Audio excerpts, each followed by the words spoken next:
Welcome back to Tuesday Tips, everyone. I am your host, Dana, and on this gorgeous day, we are talking about the ROI of volunteer engagement, the return on investment in your volunteer resources. Now, there's a couple of approaches to this. There's the standalone model, which is, just getting dollars and cents, like from independent sector reports on the average value of volunteer labor in the United States or state by state. But really, we want to look at some other kind of more holistic and, quite frankly, more useful models, like the enterprise model, where the volunteer impact and activities are directly tied to benchmarks in your work plan or in the agency's strategic plan. Ideally, both. Ideally, it's woven all together. Now, if we're taking a holistic approach to the ROI of volunteer engagement, we want to think about the social impact in addition to the number measurables that we have of number of hours or number of people served and things like that. So 3 questions to really ask yourself when you're calculating ROI is, what else do you need to do your work better? Do you need more resources of actual funding? Do you need more personnel resources? Do you need more actual volunteers? Do you need more things for volunteers to do? So let's start with that as our foundation measurement, and then let's think about, well, what are you reporting up to your C-suite and the leadership that makes those budget decisions? Is that the correct or most appropriate or best data to share with them?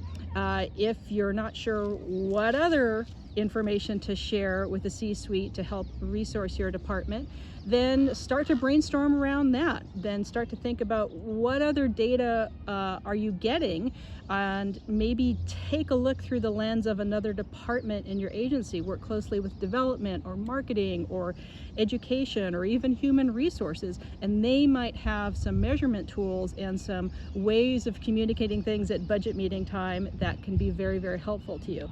A few other questions to think about for return on investment is, what other data not only can you be sharing with your C-suite, but with the public and with these other departments like development or marketing or social media, shout outs and hashtags that will be helpful to getting what you need to keep your program going.